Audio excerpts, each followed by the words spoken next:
Aleluia. Quero convidar a todos para começarmos o estudo da Palavra de Deus sobre a carta que o apóstolo Paulo escreveu à igreja de Tessalonicenses. Você que está em casa, convido você para estudar conosco a carta do apóstolo Paulo, que ele escreve a uma igreja ao qual ele ali plantou na sua segunda viagem missionária. Obrigado. E essa carta, quando o apóstolo Paulo escreve ela, ele está ali em Corinto. E ali ele escreve essa carta, mas não antes de enviar o seu cooperador, o seu obreiro, chamado Timóteo. E isso está lá no capítulo de número 3. Mas para nós estudarmos essa carta, ao qual o apóstolo Paulo escreveu aproximadamente no ano 51 depois de Cristo, nós vamos entender melhor se a gente abrir Atos dos Apóstolos. Atos do Espírito Santo seria melhor intitulado esta epístola. Então, no capítulo de número 17, nós vamos lendo a partir do versículo 1. A Bíblia diz assim, a minha tradução: E passando por Anfípolis e Apolônia, chegaram a Tessalônica, onde havia uma sinagoga de judeus. E Paulo, como tinha por costume, foi ter com eles, e por 3 sábados disputou com eles sobre as Escrituras, expondo e demonstrando que convinha que Cristo padecesse e ressuscitasse dentre os mortos. E este Jesus que vos anuncio, dizia ele, é o Cristo. E alguns deles creram, e ajuntaram-se com Paulo e Silas. E também uma grande multidão de gregos religiosos e não poucas mulheres principais. Mas os judeus desobedientes, movidos de inveja, tomaram consigo alguns homens perversos, dentre os vadios, e ajuntando o povo, alvoroçaram a cidade e, assaltando a casa de Jason, procuravam trazê-los para junto do povo. E, não os achando, trouxeram Jason e alguns irmãos à presença dos magistrados da cidade, clamando: Estes que têm alvoroçado o mundo chegaram também aqui, os quais Jason recolheu, e todos estes procedem contra os decretos de César, dizendo que há outro rei, Jesus. E alvoroçaram a multidão e os principais da cidade que ouviram estas coisas. Tendo, porém, recebido satisfação de Jason e dos demais, o soltaram, e logo os irmãos enviaram de noite Paulo e Silas a Bereia. E eles, chegando lá, foram à sinagoga dos judeus. Ora, estes foram mais nobres do que os que estavam em Tessalônica, porque de bom grado receberam a palavra, examinando cada dia nas Escrituras se estas coisas eram assim. De sorte que creram muito deles, e também mulheres gregas da classe nobre, e não poucos homens. Mas logo que os judeus de Tessalônica souberam que a palavra de Deus também era anunciada por Paulo em Bereia, foram lá e excitaram as multidões. No mesmo instante, os irmãos mandaram a Paulo que fosse até ao mar, mas Silas e Timóteo ficaram ali. Amém. Depois que Paulo sai de Bereia, ele vai para Atenas, e de Atenas Paulo chega em Corinto, e em Corinto o apóstolo Paulo fica ali, onde era a capital de Acaia, ele fica 1 ano e meio. Então é de Corinto que o apóstolo Paulo vai escrever a carta aos Tessalonicenses. Passando pelo versículo 1 do capítulo 17, o texto diz que Paulo estava viajando por Anfípolis e Apolônia e chegaram a Tessalônica, onde havia uma sinagoga de judeus. Sinagoga era um local onde os judeus se reuniam quando o povo do reino do sul, o povo do reino de Judá, foram levados cativos para a Babilônia. Eles não tinham um templo mais para adorar, eles não tinham mais um templo para ali clamar ao Senhor. Então eles se reuniam em sinagogas. Eles fizeram essas reuniões porque eles estavam ali em uma nação ao qual não era deles, eles foram levados cativos. E a sinagoga era onde se reunia pelo menos 10 a 12 homens, e ali eles oravam, eles cantavam, e eles liam a palavra de Deus, o texto da palavra de Deus. Então, ela ficou, depois que eles voltaram para a terra deles, que é a terra de Israel, eles tinham o hábito de se reunirem nas sinagogas. Então, o texto diz que havia ali uma sinagoga em Tessalônica. E o que o apóstolo Paulo fez? Ele foi na sinagoga. Por quê? Porque ele frequentava a sinagoga antes de ele ser cristão. Quando ele servia ao judaísmo, ele era a pessoa que frequentava a sinagoga. Então, agora, ele sendo um cristão, ele ia na sinagoga para pregar o cristianismo. No Antigo Testamento nós temos o judaísmo, e quando Cristo vem e prega o Evangelho, nós recebemos o Evangelho de Cristo, e aonde é denominado o cristianismo. Então Paulo foi com uma função na sinagoga de trazer o Evangelho, de ensinar o Evangelho. E a Bíblia diz aí que ele, chegando em uma sinagoga de judeus, Paulo, no versículo 2, como tinha por costume, foi ter com eles. E por 3 sábados disputou com eles sobre as Escrituras. Então, a pregação de Paulo era sempre acerca das Escrituras, era o que estava escrito, e sempre apontando para o Cristo. E nessas quartas-feiras nós vamos aí sempre observar e ver que o assunto de Paulo, a pregação de Paulo era centrada em Cristo. Então ele começou a disputar, ou seja, ele trazia as promessas que tinha do Antigo Testamento, apontando para um Jesus que viria, e que chegaria, e que veio, e que pregou o Evangelho, e que foi morto, e que ao 3º dia ressuscitou. Nós vamos ver isso ao decorrer da sua carta aos Tessalonicenses também. E o texto diz no versículo de número 3, que ele faz 2 coisas importantes: expondo e demonstrando que convinha que Cristo padecesse e ressuscitasse dentre os mortos. Ou seja, profeticamente, eu creio e não tenho dúvida que Paulo abriu ali, quando ele disputava, quando ele estava expondo as Escrituras, é o que nós estamos aqui fazendo nessa noite, expondo as Escrituras. E eu tenho certeza que Paulo abriu ali onde está escrito em Isaías, que o Senhor Jesus, ele viria, que ele padeceria, que ele sofreria e que ele ressuscitaria. Porque as cartas de Paulo é o que nós estamos estudando. Agora, o que material que o apóstolo Paulo tinha? Ele tinha o Antigo Testamento, e ali ele, conhecedor, estudante, ele trazia as promessas que tinha no Antigo Testamento, as profecias acerca de Cristo. Então o texto diz: expondo e demonstrando. Você expõe e demonstra. Aqui está escrito, leia assim.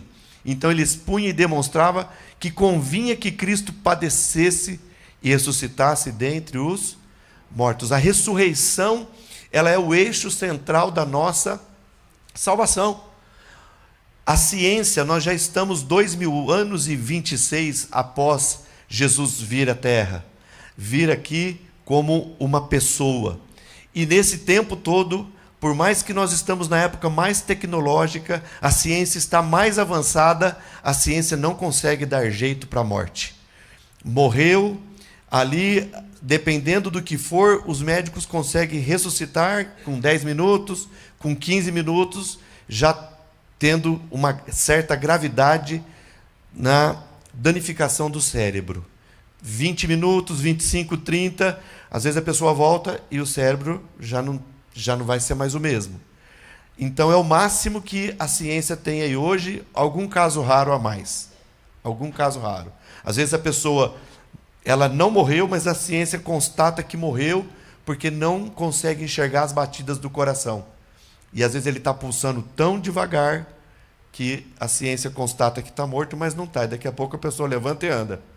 Mas ele não havia de fato morrido. Certo é que a ressurreição, ela é o eixo central da nossa fé cristã. Jesus, ele morreu, e depois de 3 dias, ou no terceiro dia, Deus o ressuscitou dos mortos.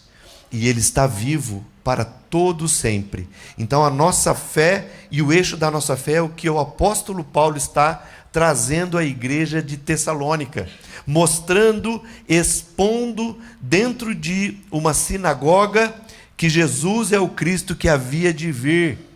Então, ele está ali trazendo a parte da profecia, que é o Cristo prometido, e a parte histórica, ele é o Jesus ressuscitado. Então, no versículo 4, a Bíblia diz algo maravilhoso: e alguns deles creram. Meus irmãos, nós não podemos jamais ter medo de falar que Jesus ressuscitou, que Jesus é o Salvador. Por quê? Porque Deus está trabalhando para salvar a humanidade. E o apóstolo Paulo, depois de 3 sábados frequentando a sinagoga, alguns deles creram. Ainda que nem todos creiam, o meu dever, o seu dever é falar do Jesus ressuscitado. E o texto confere ao que Paulo diz: e alguns deles creram e ajuntaram-se com Paulo e Silas, e também uma grande multidão de gregos religiosos, e não poucas mulheres principais. Onde está escrito principais, escreva em cima aí, a palavra no grego é protos, mas ela tem também nos mostra que ela pode ser entendida como mulheres chefe, mulheres com muita honra. Então, aqui o apóstolo Paulo, ele está escrevendo que alguns creram e se ajuntaram com Paulo e Silas, e uma grande multidão de gregos religiosos e não poucas mulheres. Ou seja, o apóstolo Paulo começou a pregar, a falar na sinagoga 3 sábados, e as pessoas começaram a se ajuntar, crendo que Cristo é o Filho de Deus e que veio para salvar a humanidade. Mas nem tudo são flores, nem tudo é do jeito que a gente quer. Sempre que uma árvore vai dando as frutas, alguém vai dando as pedradas, né? Para tirar as frutas da árvore. E o que aconteceu no versículo de número 5? Mas os judeus desobedientes, o problema da humanidade, de Adão até hoje, é a desobediência. A desobediência é que fez o pecado entrar sobre a vida dos humanos, das pessoas. Deus ensinou Adão e Eva: não coma desse fruto, o dia que você comer você vai morrer. E eles foram na conversa de Satanás, que estava dentro da serpente, e ele disse: certamente não morrereis. E quando eles comeram, os olhos se abriram e eles entenderam que eles desobedeceram a Deus. E agora nós temos aqui os judeus, e vemos no Antigo Testamento muitos homens desobedientes a Deus, mas muitos. Um deles foi Abraão. Deus prometeu dar um filho, e ele foi lá e fez um filho que não estava no contexto que Deus queria.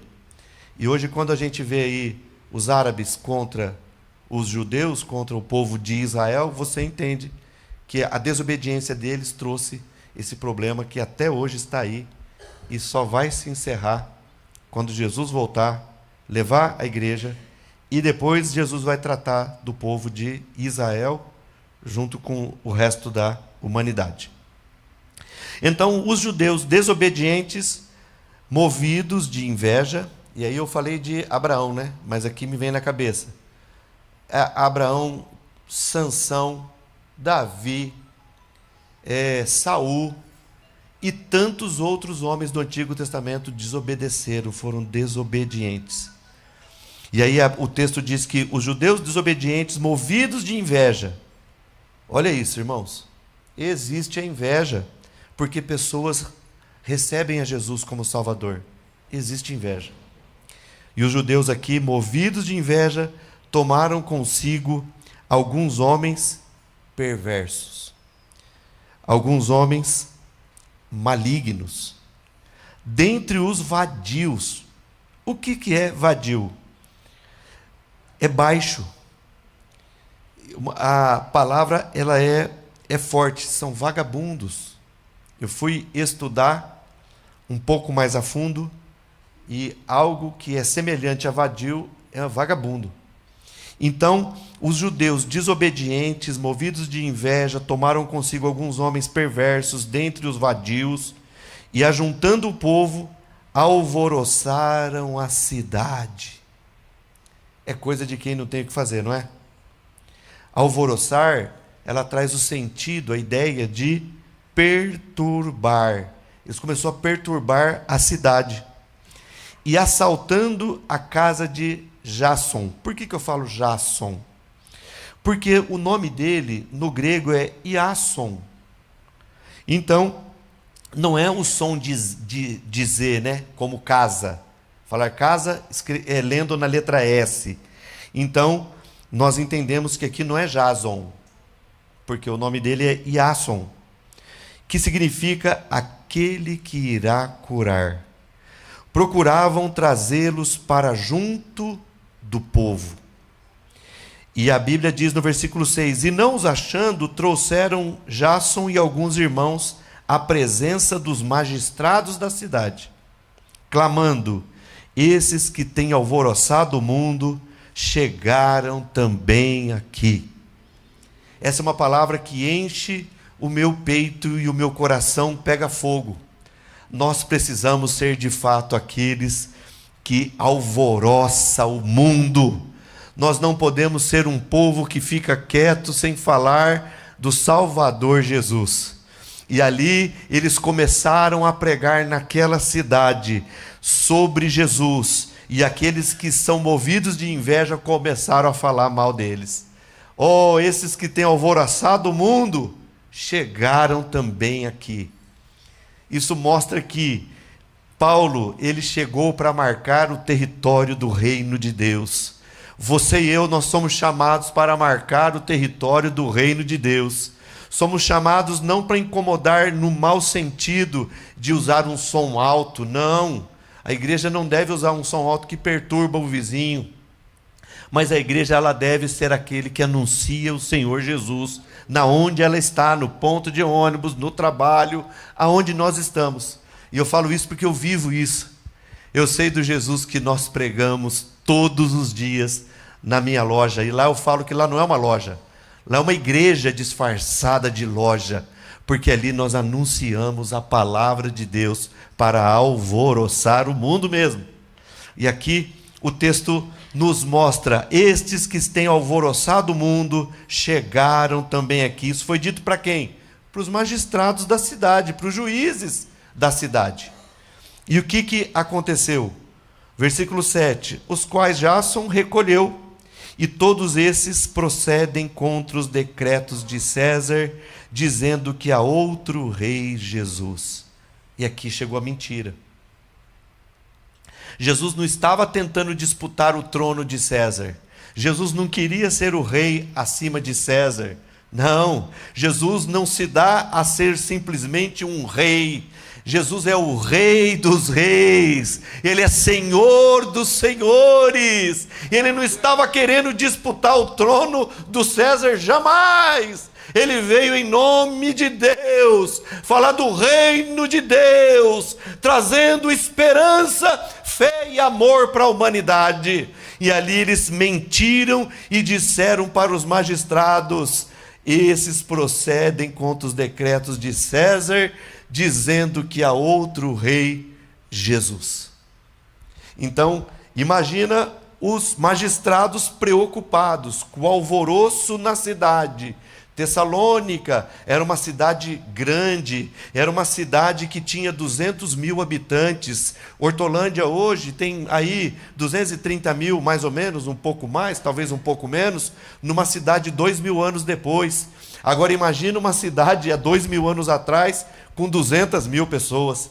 Então os magistrados ficaram preocupados, se isso aqui tudo ser uma rebelião, nós vamos estar em apuros, e César não vai nos perdoar. César vai passar por cima de nós. Então ali eles ficaram preocupados com essas mentiras que foram ditas por estas pessoas que estavam desobedientes, judeus desobedientes, cheios de inveja, perversos, dentre os vadios, e estavam alvoroçando a cidade. Imagina. Mas no versículo de número 8, o texto diz: e alvoroçaram a multidão, perturbaram mais ainda a multidão. Imagina você jogar álcool no fogo. O fogo já estava intenso. Quantos já não se queimaram numa churrasqueira e passaram perto de se machucar jogando álcool? Por isso que o álcool hoje você compra ele a 70 graus. O álcool da minha época era 90, 95 graus. Mas tinha umas pessoas, agora 46? Está pior ainda, 40 é água. E tinha umas pessoas que na época que o álcool era de verdade, jogava com o próprio frasco, e aquilo a pessoa não tinha noção.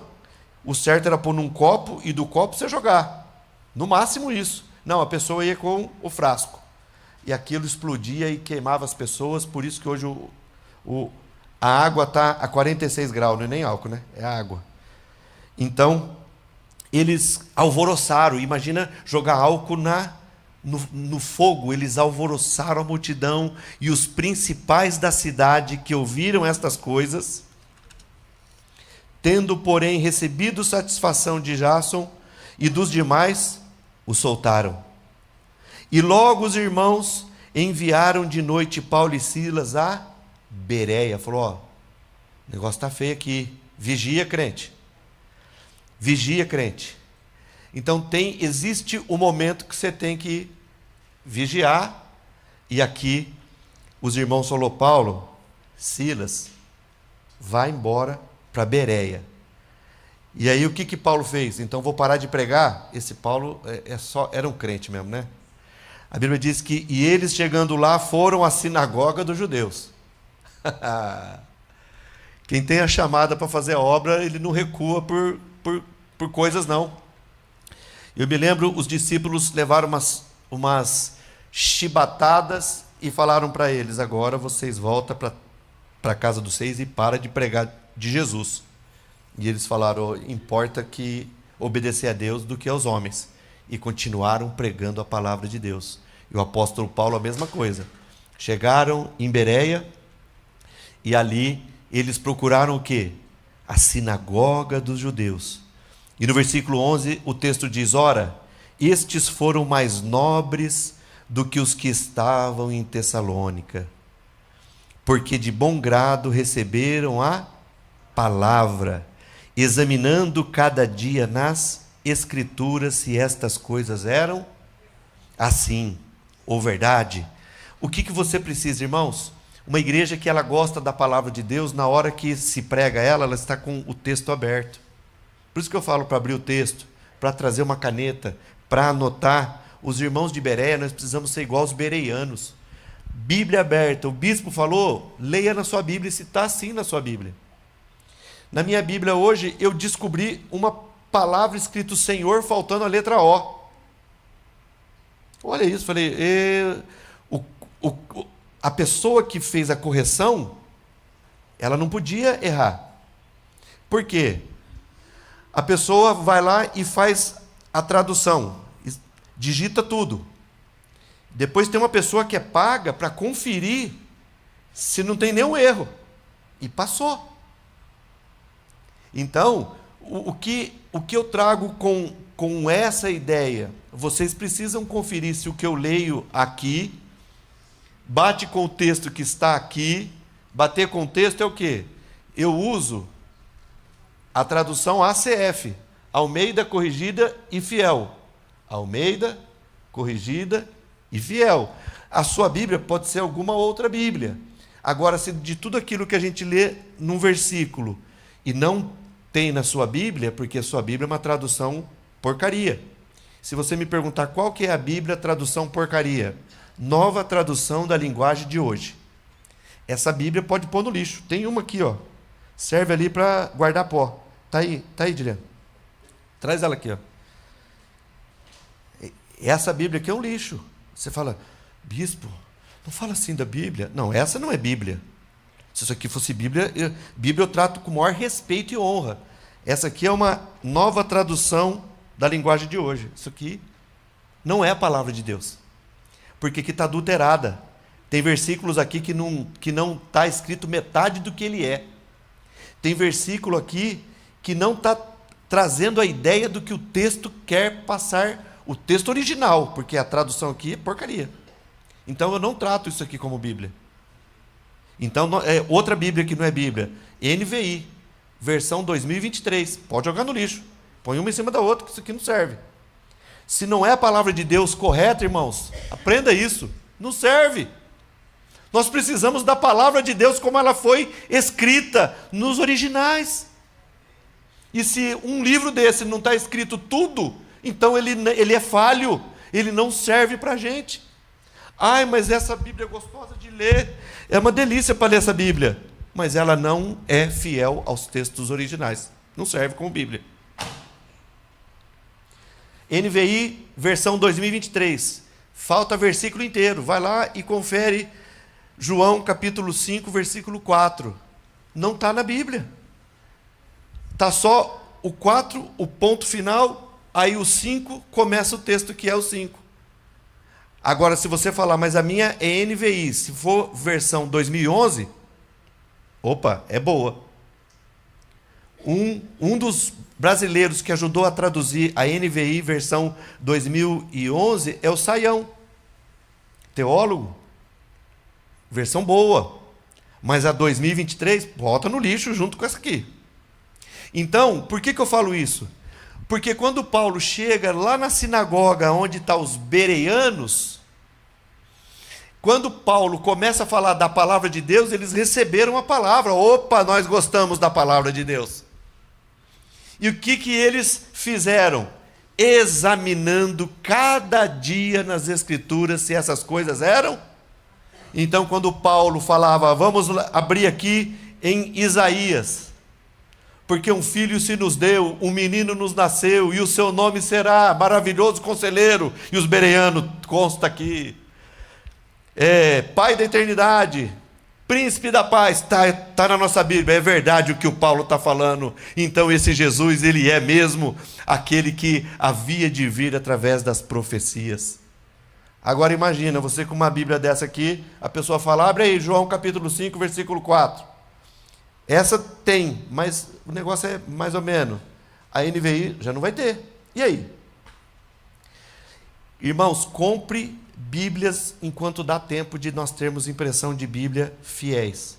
Porque daqui para frente, o que vocês vão ver de Bíblia aí, vão ser Bíblia faltando metade do que deveria estar nela. E aqui nós temos um exemplo muito bom dos bereanos, confirmando se o que o Paulo escreveu, se o que o Paulo estava ensinando era de fato daquela maneira. Versículo 12, de sorte que creram muitos deles, e também mulheres gregas da classe nobre, e não poucos homens. Mas logo que os judeus de Tessalônica, esses judeus, é uma benção, os judeus de Tessalônica souberam que a palavra de Deus também era anunciada por Paulo em Bereia, foram lá e excitaram ou colocaram as multidões contra o apóstolo Paulo. Versículo 14. No mesmo instante os irmãos mandaram Paulo que fosse até o mar, mas Silas e Timóteo ficaram ali. Porque o nome que estava sendo ventilado era Paulo. Os companheiros de Paulo, os nomes não eram ventilados, então o problema era Paulo.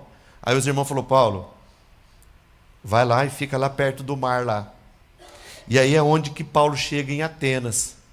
Em Atenas ele faz um grande discurso no Areópago, e depois, no capítulo 18, o apóstolo Paulo chega em Corinto, e ali ele planta a igreja e ficam 18 meses pastoreando a igreja de Corinto, que era a capital da Acaia. Dito isso, nós vamos abrir as nossas Bíblias em Tessalonicenses, que é da onde o apóstolo Paulo, em Corinto, vai escrever para os irmãos em Tessalonicenses. Por isso nós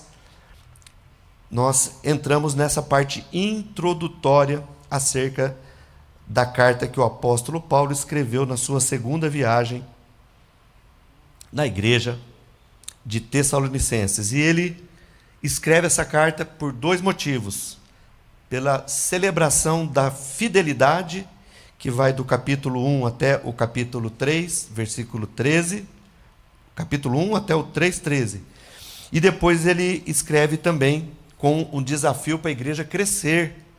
Vai do capítulo 4 até o capítulo 5, versículo 28. Essa carta é dividida nesses dois pontos de vista. Então, no capítulo 1, versículo 1 de Tessalonicenses, nós vamos ter um nome que para algumas pessoas parece estranho. Aqui está escrito aí na carta: Paulo e Silvano e Timóteo, a igreja dos Tessalonicenses em Deus, o Pai, e no Senhor Jesus Cristo, graça e paz tenhais de Deus, nosso Pai, e do Senhor Jesus Cristo. Mais uma vez, nessa carta, e como eu já repeti outras vezes, a saudação que o apóstolo Paulo usa não é paz do Senhor.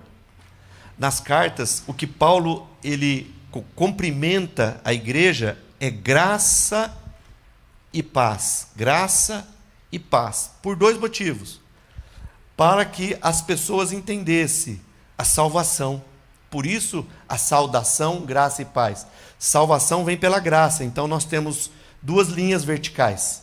Salvação vem pela graça, então vem de Deus para nós. Por isso, graça. E essa salvação pela graça nos dá paz com Deus. Então, a saudação é paz do Senhor. Depois você acha e traz para mim aí. Paulo cumprimentando a igreja com paz do Senhor. Mas você vai ver nas cartas ele cumprimentando a igreja com a graça e a paz. Então, nós precisamos andar pelo que a Bíblia nos mostra. Ah, mas a igreja tal é paz de Deus. A igreja outra lá é paz do Senhor. Então, na nossa igreja aqui é graça e paz, porque na Bíblia está escrito graça e paz. Não é uma vontade do bispo. Nós estamos, carta por carta, vendo a saudação de Paulo. Graça e paz. Mas voltando para o nome Paulo e Silvano, Silvano, ele é o mesmo nome Silas. Vocês se lembram que Paulo teve que sair algumas vezes de cena, mas ficou os seus dois companheiros, Silas e Timóteo. Silas começa a andar com Paulo quando Barnabé abandona Paulo. Houve uma discussão por causa de João Marcos, o mesmo Marcos que escreveu o Evangelho de Marcos, e que nós acreditamos que quem citou para Marcos escrever, ele não sendo discípulo, ele não sendo apóstolo, então o apóstolo Paulo discutiu com Barnabé porque o João Marcos abandonou eles. E a discussão não foi pouca. E aí cada um foi para um lado, e aí o Paulo começou, ou continuou a jornada, a caminhada espiritual com Silas, que é o Silvano. O Silas que tomou umas chicotadinhas nas costas, quase não doeu, né? Depois eles vão cantar e orar quase à meia-noite, vocês se lembram? E ali as coisas aconteceram. E esse moço chamado Timóteo, que quando Paulo prega ali para eles, ele converte e começa a acompanhar o apóstolo Paulo. Então esses eram os obreiros que Deus colocou ao lado de Paulo para auxiliá-lo, e logo que Paulo fosse recolhido por Deus, esses homens dessem a continuidade no trabalho da obra do Senhor. Então Paulo, ele cita esses dois nomes, esses companheiros, ele diz: a igreja dos Tessalonicenses em Deus, o Pai, e no Senhor Jesus Cristo, graça e paz tenhais de Deus, do nosso Pai e do Senhor Jesus Cristo. Ficou claro, então, que ele saúda com graça e paz E ele fala o quê? Graça e paz tenhais de Deus. Então, graça não vem de Deus? E essa graça nos dá paz com Deus?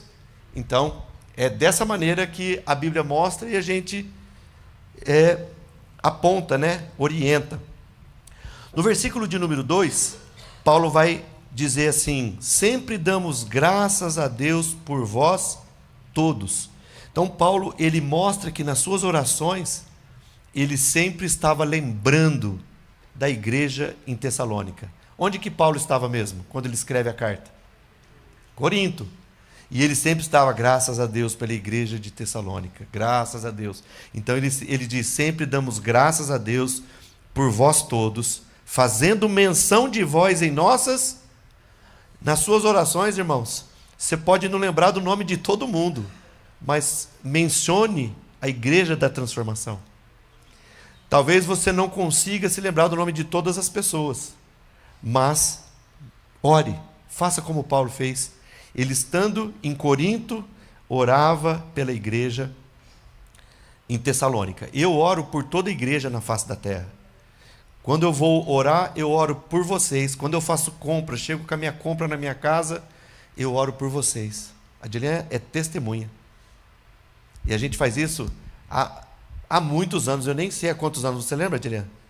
Por todas as igrejas que eu passei, eu compro na mesa, agradecendo a Deus por ter o pão sobre a mesa, Senhor, e a igreja do Senhor, a igreja da transformação, a cada irmão, não deixa faltar o pão na casa deles, não deixa faltar o pão sobre a mesa deles. Então, é algo que eu preciso orar por vocês e vocês orar por mim. Então, Paulo, aqui ele diz, sempre damos graças a Deus por vós todos, fazendo menção de vós em nossas orações. Versículo 2, o apóstolo Paulo vai trazer o que é quais as virtudes de uma igreja madura. Uma igreja, ela só é madura quando ela tem 3 virtudes, e Paulo elogia as igrejas todas que ele fez as cartas, mas tem uma que ele não elogia como uma virtude madura, e ela chama Coríntios. Era uma igreja imatura. E quais são as credenciais que mostram que uma igreja ela é madura? Está nesse versículo aí.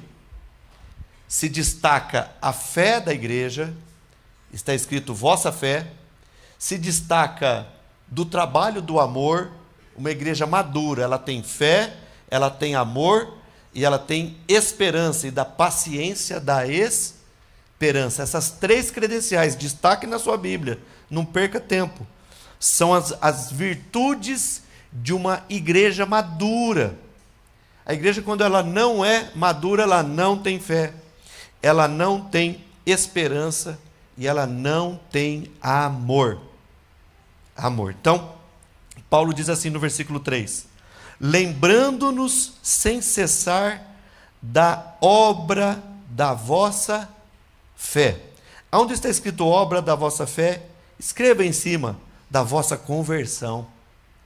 Qual que é a obra da nossa fé?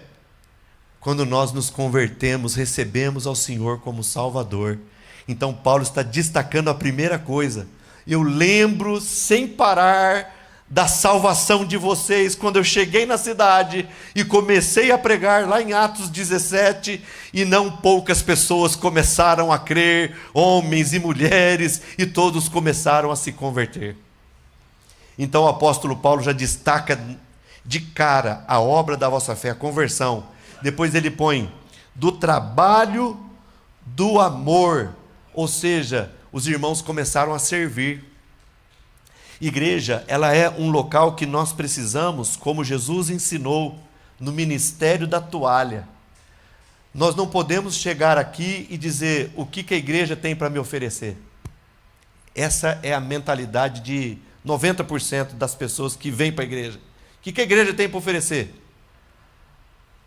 Aí depois que nós nos convertemos, qual tem que ser a nossa mentalidade? No que eu posso servir, no que eu posso ajudar.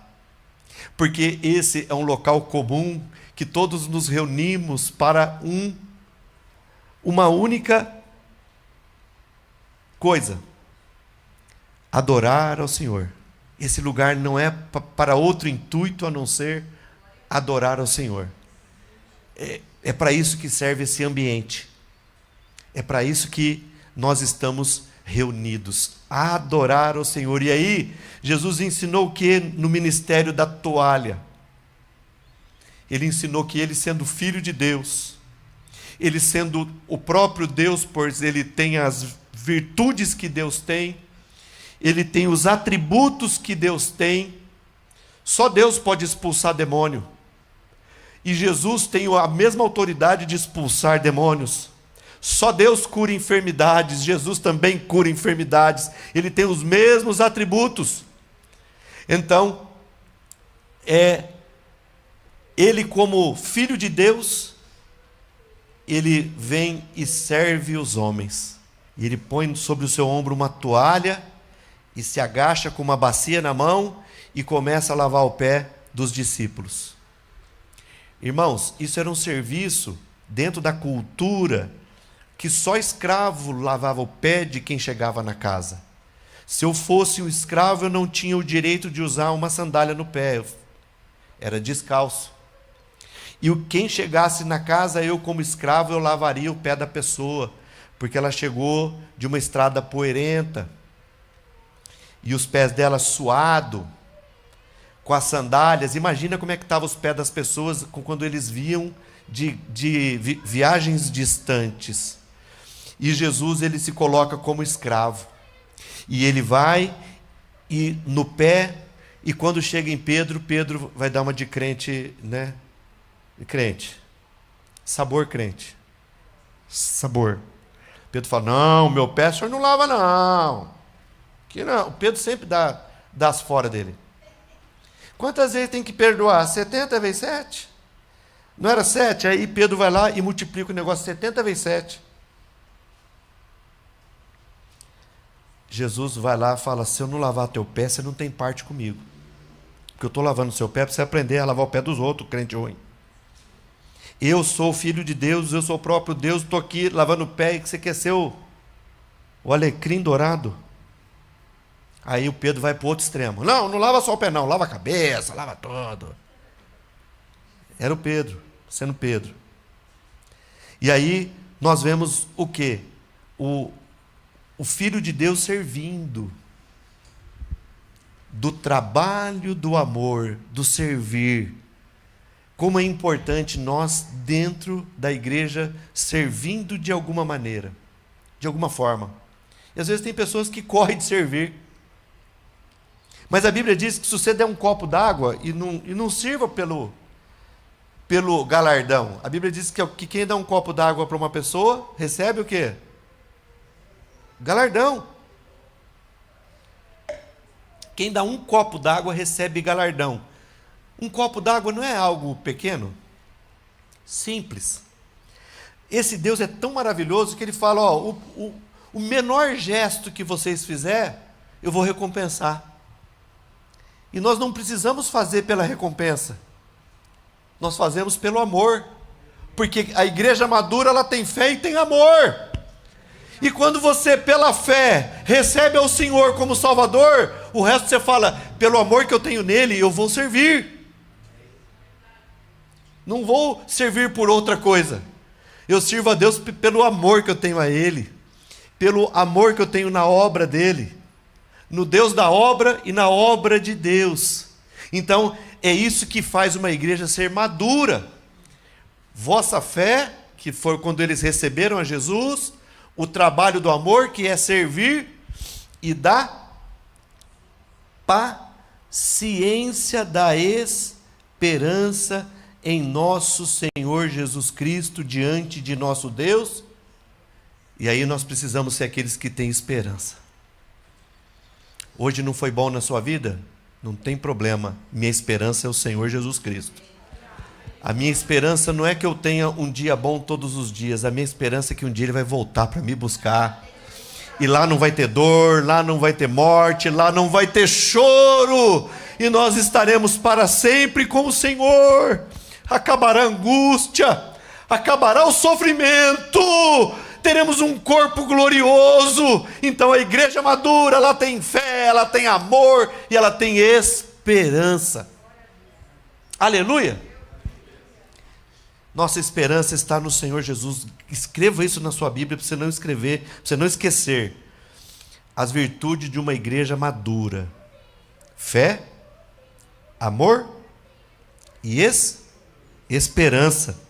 É isso que tem que mover a tua vida.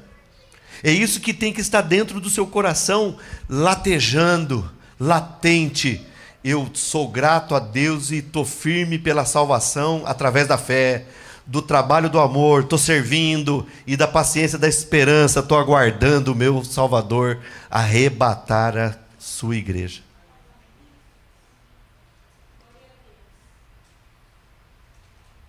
Mas o que diz o próximo versículo? Sabendo. Então, quem é maduro, sabe. Quem é maduro, conhece. Sabendo, amados irmãos, que a vossa eleição é de quem te elegeu, quem te escolheu. Eleição traz a ideia de escolha. Então nós sabemos, eu tenho convicção de que Deus me chamou primeiro para a salvação da minha alma. E eu tenho convicção que Ele me chamou para estar à frente do povo dEle. Então eu sei. Por quê? Porque a maturidade já chegou na minha vida logo nos primeiros dias da minha fé, certeza da minha salvação e certeza do chamado. Você precisa, como um crente maduro, eu estou certo, a minha salvação foi Deus que me chamou. Independente se a sua vida cristã é uma vida fácil ou difícil, porque eu não acredito em vida fácil. O que eu sempre ensino é: pega a palavra fácil, amassa essa palavra fácil e chuta. Porque depois que você vem para o reino de Deus, você tem uma guerra declarada com o reino das trevas. E o reino das trevas, todo dia ele está batalhando para tirar você da fé, para tirar você da presença de Deus, para desanimar você de vir na igreja, para fazer você pecar. E aí você que está maduro na fé, você fala: não, eu sou salvo, eu estou cheio de fé nesse Deus, eu tenho o amor desse Deus, eu quero servi-lo, e estou esperando o arrebatamento da igreja. Por quê? Porque você já sabe que Deus te chamou, te escolheu e te colocou na posição como filho de Deus, como filha de Deus. Ninguém pode tirar isso da sua mente, a não ser você mesmo. O inimigo vai trabalhar, mas quem vai tirar é só você. E se você falar: eita, minha fé, não. O que eu tenho com Deus é eu com Deus, e não abro mão. E você não pode abrir mão. Pode ver, na sua casa você tem coisa lá que não vale nada e você não abre mão. Sim ou não? Nós tem coisa na nossa casa que não vale nada. A gente aí, põe no lixo. Não, não vai pôr isso no lixo, não. E agora, o que você tem de mais caro do que a sua salvação? E quantos crentes por aí já abriu mão? Quantas pessoas estão aí andando, andarilhos? Quantas pessoas que são moradores em condição de rua, que já foram cristãos? E quantos cristãos estão aí na vida, em qualquer vida, porque abriram mão, porque não era crente maduro. Porque o crente maduro, ele vai até o fim. Está aqui a irmã, a nona, servindo a Deus. Faz quantos anos, nona? 70 anos que ela serve a Deus. Foi fácil? Não, sofreu muito. Era criança. 70 anos de fé, não é de vida, não. Ela tem 135 de vida. Não. 70 anos servindo, porque ela sabe quem está servindo. Ela tem fé, ela tem amor e ela tem esperança, porque ela sabe que Deus chamou ela desde criança. As lutas são grandes. Eu falo dela para você entender o testemunho de quem está 70 anos de fé. Tem alguém que tem mais tempo de fé? O Antônio tem 72 anos, 75? Já chegou no 75? Eu conheci ele tinha 69. Está ficando velho. Ele tem 75 anos. ela tem 70 anos de fé. Glória a Deus. É uma riqueza na nossa igreja. Através dela veio a família. Olha lá, veio pai, mãe, irmão e todo mundo através da vida dela. Sofrimento. Está aqui um exemplo que a gente pode apontar para a gente falar assim: eita, eu quero chegar nos meus 70 anos de fé. Se Jesus não voltar, servindo ao Senhor.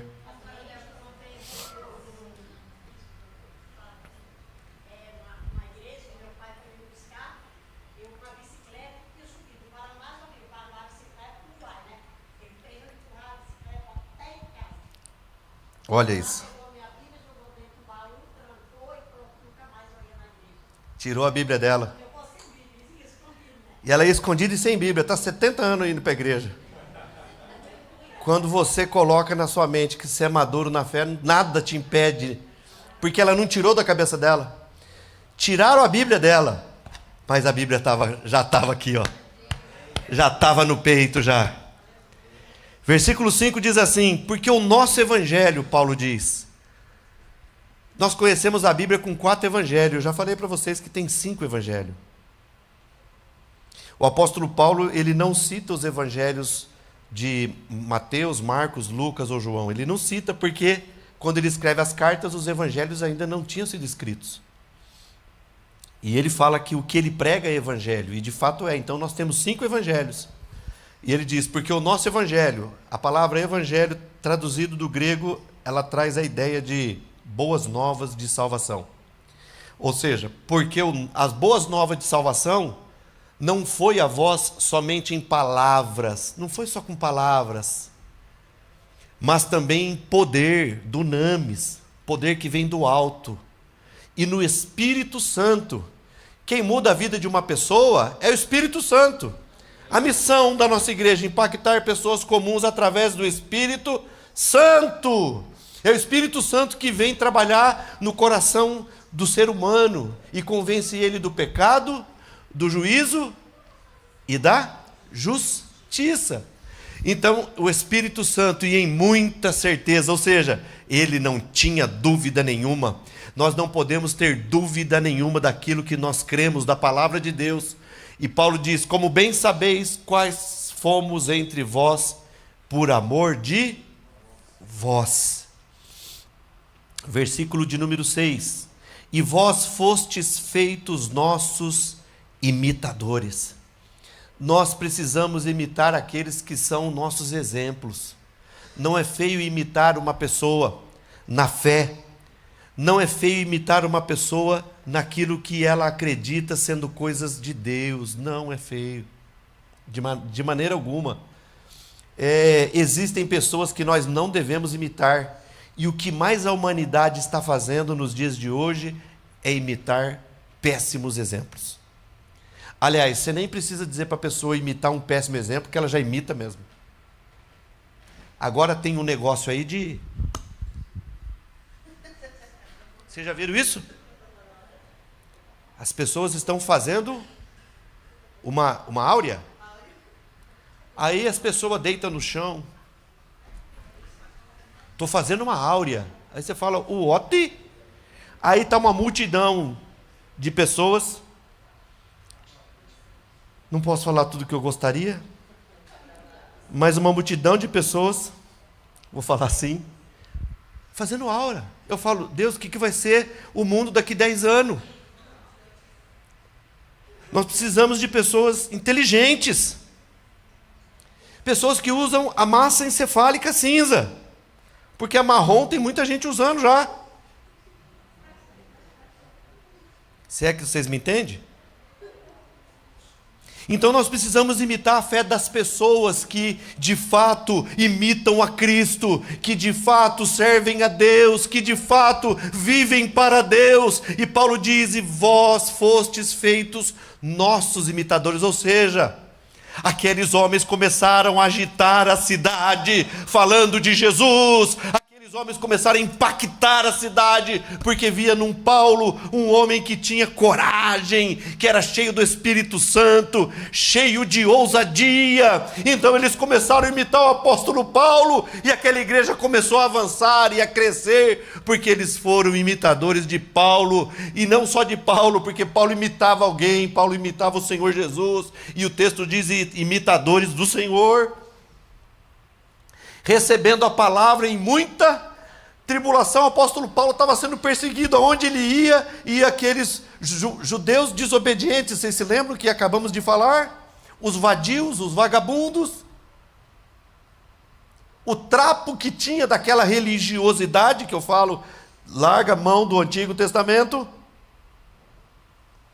e eles vinham falar de Paulo, mas Paulo imitava o Senhor Jesus. Jesus sempre rebateu a religiosidade, sempre falava na cara dos fariseus, dos sacerdotes, dos saduceus: vocês me honram com a boca de vocês, mas o coração está longe de Deus.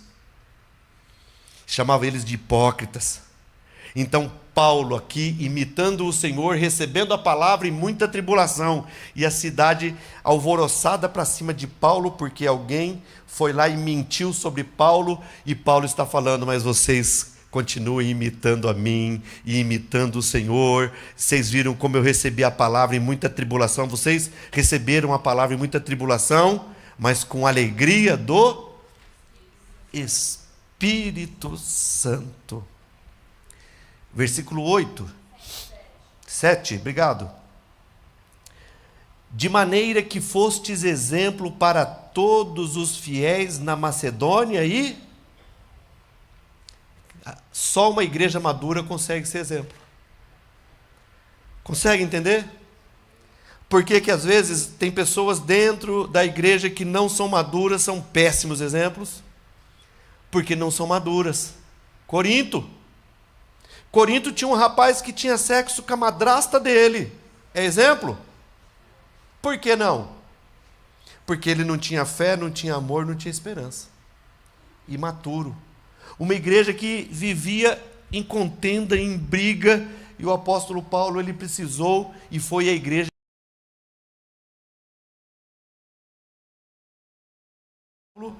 Nós precisamos amadurecer. Amadurecer. Você gostaria de comer de verdade a banana verde? Não vai, né? Ela não tem que estar no ponto? A maioria das frutas no ponto maduro não são mais saborosas? Então precisamos amadurecer, de maneira que foste exemplo. Nós todos precisamos ser exemplo para todos os irmãos. Ser exemplo do mundo é fácil. E ser exemplo do fiel? Você entendeu a diferença? Ser exemplo dos fiéis. Na Macedônia e Acaia, versículo 8. Porque por vós, olha o que Paulo diz: porque por vós soou a palavra do Senhor.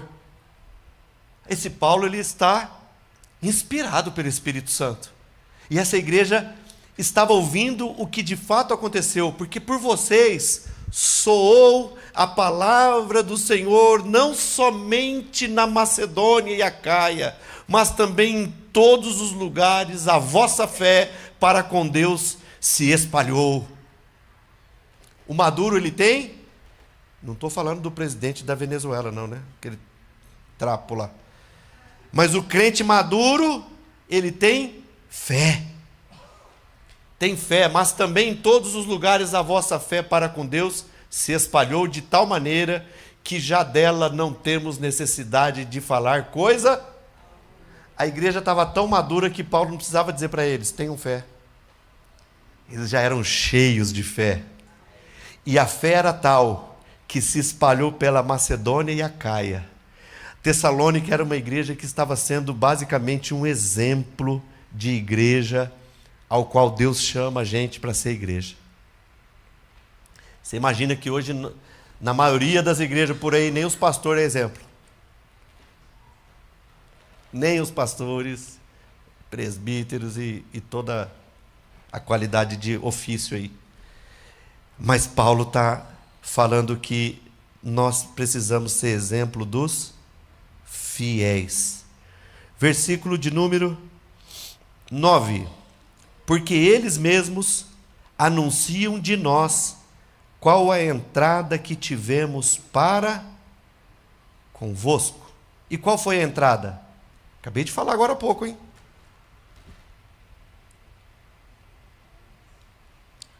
Nós não falamos só palavras, Paulo disse, mas com poder, mas com Espírito Santo. E Paulo está agora dizendo, porque eles mesmos anunciam de nós qual a entrada que tivemos para convosco, e como dos ídolos vos conver. Tem gente que converte, mas guarda o ídolo ainda. Não, isso aqui é o meu ídolo. Depois eu vou lá fazer uma oração para o São Jorge. Depois preciso casar, o Santo Antônio. Ou você me casa ou eu te ponho de cabeça para baixo num copo d'água. Não é assim? É assim ou não é? Sim ou não? Já foi no passado. Por isso que ele era o Santo Antônio casamenteiro. Mas eu falo isso para trazer a ideia de que tem pessoas que estão presas nos ídolos ainda. Olha, eu tenho uma fé em Deus, eu tenho uma fé em Jesus, a Maria falar para você, hein? A Cidinha falar para você, hein? Eu ainda creio que ela pode fazer alguma coisa na minha vida, só que os tessalônicos não. Romperam com os ídolos, romperam com tudo aquilo que não é de Deus, e é o que eu e você nós precisamos, romper com idolatria, e seja ela qual for.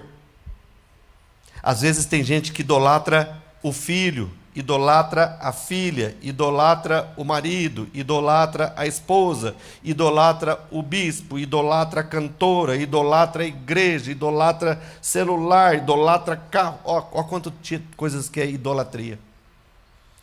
E quando você precisa pôr no seu coração, primeiro é Deus na minha vida e ponto final. Isso tem que estar muito certo dentro do nosso coração, porque Deus examina o coração. E nós não podemos idolatrar. Eu amo a Dilian, mas ela sabe, em primeiro lugar é Deus. Eu sei que eu tenho o amor da Dilian, mas eu sei, primeiro na vida dela é Deus. Nós amamos os nossos filhos, mas em primeiro lugar é Deus. Primeiro lugar na nossa vida sempre é Deus. Isso está decidido na nossa casa. Está decidido já, e não é de... Faz quanto tempo isso, Dili? Desde quando casamos, não tinha nem filho. Nosso negócio é nós dois casados, mas Deus em primeiro lugar. Casamos faz quase 31 anos. Vai para 32 anos já. Eu estava até errando a data, agora eu vou apanhar. 32 anos. Então, são coisas que já são decididas no amadurecimento da nossa fé. Fé, amor e esperança são as credenciais de uma igreja madura. Porque eles mesmos anunciam de nós qual entrada que tivemos para convosco, e como dos ídolos vos convertestes a Deus para servir o Deus vivo e servir. O amor não é servir a Deus? Está aí, Paulo está mostrando as credenciais de uma igreja madura. Versículo 10. E esperar dos céus o seu Filho.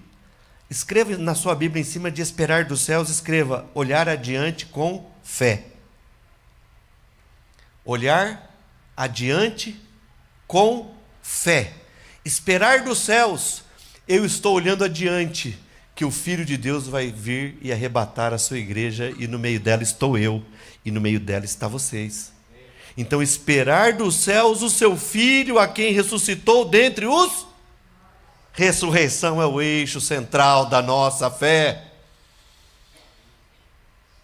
A quem ressuscitou dentre os mortos, a saber, Jesus, que nos livra da ira futura. cultura. Vamos para 5 e 9 de Tessalonicenses. Porque Deus não nos destinou para a ira. Deus quer livrar o homem e a mulher da ira. Deus não nos destinou para a ira, mas para a aquisição da salvação por nosso Senhor Jesus Cristo. Se alguém falar assim, mas que Deus é bom esse que manda as pessoas para o inferno, você fala para ele, vamos abrir a Bíblia aqui em Tessalonicenses 5 e 9. Deus não nos destinou para a ira, mas Ele nos colocou como aquisição da salvação por nosso Senhor Jesus Cristo. A ira de Deus vem sobre os filhos da Dilma. Não.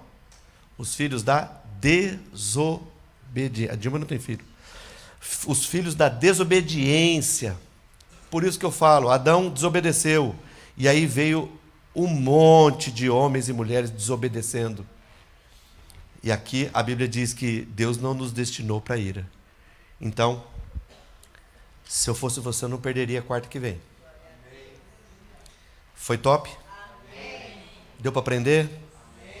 Quarta, nós continuaremos bebendo dessa água pura, bebendo dessa água fresca, alimentando nossa alma.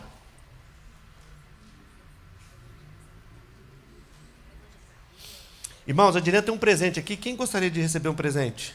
Só os que gostariam, levanta a mão. Todos vocês? Então vou fazer assim, Dilene, dá uns 4 para cada um, para ninguém ficar sem. É folheto para vocês distribuírem. É semente. É presente. É oportunidade. É trabalho. É amor. É fé. Meu coração está transbordando aqui. Que palavra. Ela fala aí, ela fala aqui. Ela queima aí, ela queima aqui. Oh, glória a Deus. Vamos orar? Vamos agradecer a Deus? Senhor Deus, nosso Pai, nós te damos graça por essa palavra tão rica, tão poderosa, que nos traz alegria no coração e na alma, Pai. E que nossa igreja, e que cada um daqueles que pertencem a essa igreja, Senhor, os que ainda não são maduros, que eles venham amadurecer na fé, no amor e na esperança. São as credenciais que o apóstolo Paulo mostra do que é ser uma igreja madura. E eu quero te dar graça, Senhor, por viver esse tempo, por viver, Senhor meu Deus, fazendo o melhor que eu poderia fazer na minha vida, é falar do teu amor, é ter a certeza da salvação e poder falar do Salvador que quer salvar a humanidade, inclusive a minha alma e a minha vida. Te dou graça por tudo, Pai. A sua igreja, eles foram benditos ao saírem de suas casas e são benditos ao voltarem para suas casas. Abençoa teu povo, Senhor. Glorifica o teu nome, ó Pai. Para a glória do teu nome nós oramos e pedimos a sua bênção, a sua proteção, a sua provisão sobre a sua igreja, Pai. E com a tua graça nós possamos assim estarmos aqui, se o Senhor não voltar, domingo servindo ao Senhor. E que quando o Senhor voltar, possa nos encontrar fazendo assim. No nome de Jesus oramos e por fé te agradecemos. Amém? Você que está em casa, você está incluído nessa oração e a bênção do Senhor está sobre a sua vida. Porque se Deus é por nós, operando Deus, que o grande amor de Deus, a graça de nosso Senhor e Salvador Jesus Cristo, a comunhão e a consolação do Espírito Santo sejam com todos, todos digamos...